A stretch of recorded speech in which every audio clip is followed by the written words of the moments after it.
Olá, alunos do Aula Paraná, bem-vindos a mais uma aula de matemática e eu sou o professor Diego Boing.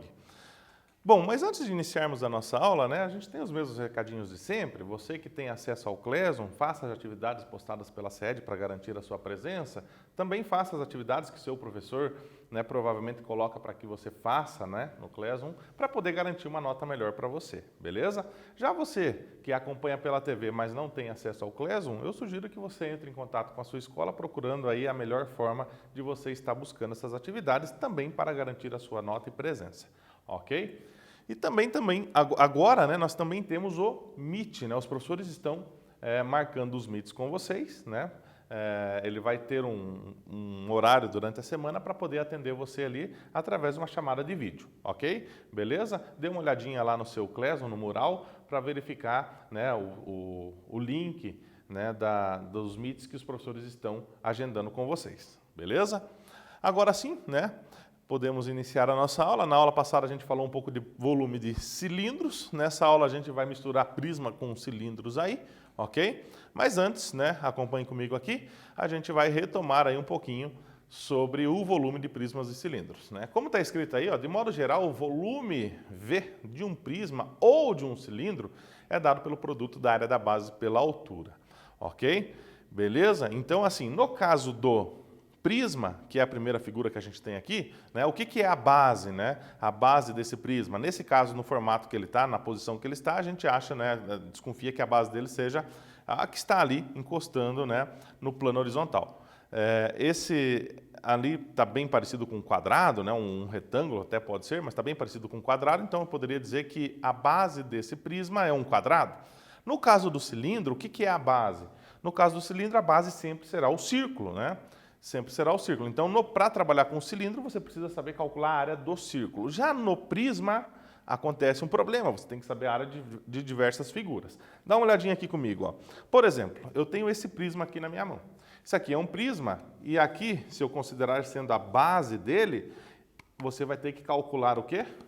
A área desse quadrado. Se aqui for um quadrado, você tem que calcular a área desse quadrado, certo? Mas se esse prisma tiver desse formato aqui, nessa posição, considerar essa base aqui, também dá, porque isso daqui, em qualquer posição que eu colocar, ele vai ser prisma, Então, aqui eu tenho a base dele, eu preciso saber calcular a área de um retângulo, beleza? Certo? Agora, se eu pegar esse outro prisma aqui, dê uma olhadinha nesse prisma aqui, é um prisma de base hexagonal, O que é a base dele? Um hexágono.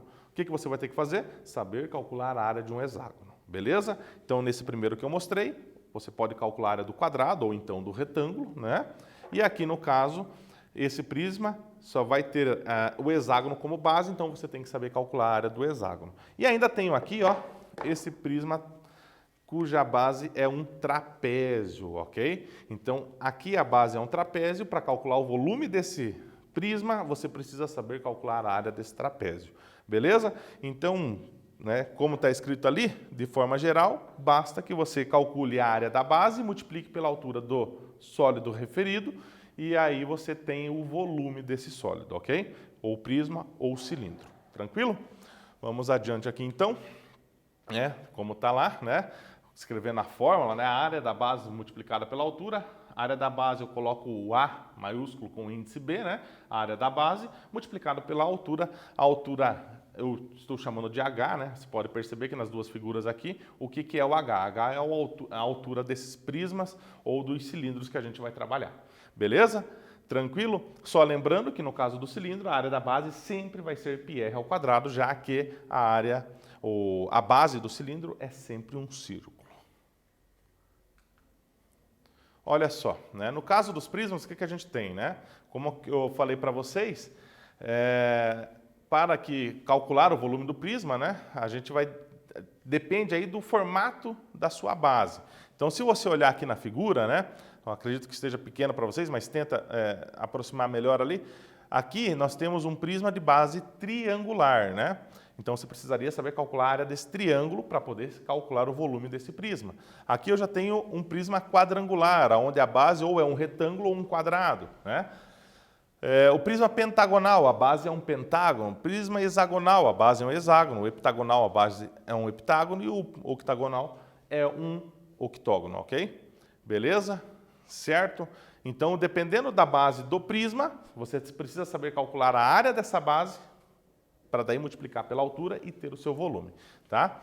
Já no caso do cilindro, o que acontece no cilindro? A base é uma só, né? A base é um círculo, né? E a área do círculo é sempre πr ao quadrado, tá? Então, no caso do volume do cilindro, a gente pode até dar uma melhorada, né? Em vez de deixar a área da base, o AB, que eu deixei ali na anterior, né? Se você voltar aqui, ó, AB vezes o H, volume de prisma, AB multiplicado pela altura, né? A área da base vezes a altura. No caso do volume do cilindro, é πr ao quadrado vezes a altura. Por que πr ao quadrado? Porque o AB do cilindro é πr ao quadrado. Ok? Então vamos lá. Primeiro exercício, acompanhe comigo na leitura. Diz assim: a estrutura de um telhado tem a forma da figura ao lado. Dê uma boa olhada nessa figura aí. E aí a pergunta é: essa estrutura tem a forma de que sólido geométrico? E a segunda pergunta é: qual é o volume ocupado por essa estrutura? Ok? Então eu vou deixar vocês pensando, dê uma boa analisada nessa figura para poder responder as duas questões aí, beleza? Aguardo vocês aí e já volto com a resolução.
Então, conseguiram? Veja, a primeira pergunta, né, essa estrutura tem a forma de que sólido geométrico, né? Se você olhar bem para ela, né, e você lembrar da definição que a gente deu para prisma na aula passada, né, na aula de prisma, na verdade, a aula retrasada, você vai ver que o seguinte, nesse telhado, aqui, essa vista frontal é idêntica à vista de trás. Concorda comigo? Então, por esse fato, ele é um prisma, né? E a base é triangular. Por quê? Porque as faces opostas que são idênticas é o triângulo. Então, é um prisma de base triangular, tá? Então, a resposta do item A, prisma de base triangular, ok? Aí ele pede para calcular o volume, né? O volume do prisma. Como eu falei para vocês, volume do prisma sempre é a área da base vezes a altura. Aqui, apesar da posição dele não estar assim demonstrando isso, mas aqui, esse 10 metros que está aqui de comprimento desse telhado seria a altura do meu prisma de base triangular, ok? Então, a base é esse triângulo, a altura dele é 10 metros, beleza? Então, eu já sei que a altura do meu prisma é 10. Eu vou usar nas contas o 10, tá? O problema aqui está em calcular a área desse triângulo. Veja, no caso do triângulo, que é a base, eu tenho que esse lado do triângulo mede 18, eu tenho dois ângulos ali que são ângulos de 45 cada um, então o problema está em calcular aí a área, né? Como é que eu vou calcular a área desse triângulo, né?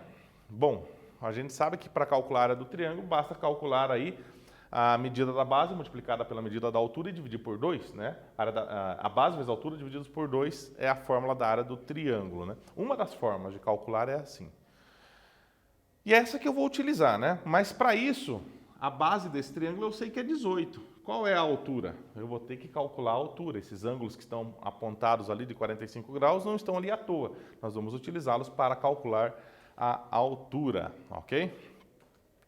Veja só, até coloquei o desenho separado para vocês, né? Peguei o que seria a base do prisma, deixei aqui. A base do triângulo é 18. Qual é a altura? É isso que a gente vai ter que calcular. E tá lá, chamei a altura de x, né? E aí eu separei aqui esse triângulo todo. Em dois triângulos, peguei só uma das partes, que é a parte que me interessa, né? Para descobrir o valor do x. Nesse caso aqui, eu tenho certeza que aqui é de 90 graus, por quê? Porque se aqui é a altura e a base sempre são perpendiculares, formam um ângulo de 90 graus. Então aqui, com certeza, é 90 graus. Tem o triângulo retângulo, né? Aí eu poderia calcular aí usando trigonometria, seno, cosseno e tangente. Na verdade, eu nem sei se vocês tiveram essa aula ainda, mas se não tiveram, vão ter. Mas eu tenho um outro caminho, né? Um outro caminho. Veja, se aqui é 90 graus, aqui é 45, então qual é o terceiro ângulo, né? 90, aqui 45. O terceiro ângulo. Um conhecimento que vocês devem ter é o seguinte, que a soma dos ângulos internos de um triângulo, qualquer que seja o triângulo, é sempre 180. Então, somando os três ângulos, tem que dar 180 graus. Se eu sei que aqui é 90, aqui é 45, então o terceiro ângulo só pode ser o quê? 45. Está lá, né? 45 graus. Beleza? O que eu tenho com isso? Né? O que eu posso utilizar, né, com essa informação? Eu posso utilizar o seguinte, esse triângulo aqui é um triângulo isósceles, né? Por quê? Porque esse ângulo aqui é de 45, aquele também é, então significa que seus lados opostos têm a mesma medida, então um triângulo isósceles. Opa, mas então se os lados opostos a esse ângulo são de mesma medida, isso aqui é 9, qual que vai ser o valor do x? 9 também, e eu não preciso nem calcular, ok? Beleza? Com conhecimento simples do triângulo eu consigo resolver esse problema. Pelo menos descobrir a altura, né? Mas agora fica fácil, né? Como é que eu vou calcular a área desse triângulo? Base, que é 18, multiplicado pela sua altura, que é 9, e depois dividido por 2. Tá lá. Base, 18, vezes a altura, que é 9, e dividido por 2. Quanto que dá isso? Dá um total de 81 metros quadrados. Ok? Beleza? Tenho a área da base. O que eu faço para calcular o volume? Pego essa área, multiplico pela altura. A altura, para quem não lembra, do prisma, né? A altura do prisma agora, não do triângulo, do prisma, da figura lá do telhado que eu falei para vocês, era 10, não é isso? Tá lá a figura, tá lá, 10. Substituindo aqui na nossa formulazinha do volume, 81 vezes 10, 810 metros cúbicos. Então esse é o volume desse telhado, ok? Beleza? Vamos para mais um problema, acompanhe comigo na leitura. Considere uma lata de leite em pó em formato cilíndrico, cujo raio da base mede 5 centímetros e cuja altura mede 12 centímetros. Depresando a espessura da lata, determina o volume máximo que o leite pode ocupar na lata, ok? Beleza? Bom, bem direto o probleminha, eu vou aguardar um instante para que vocês tentem fazer e já volto com a correção.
E aí, conseguiram? Como eu disse, é um exercício um pouco direto, né? Ele te dá o raio, né? O raio da base mede 5 e a altura 12. Então, é a aplicação da formulazinha bem tranquilinho, bem fácil, bem simples de fazer, tá?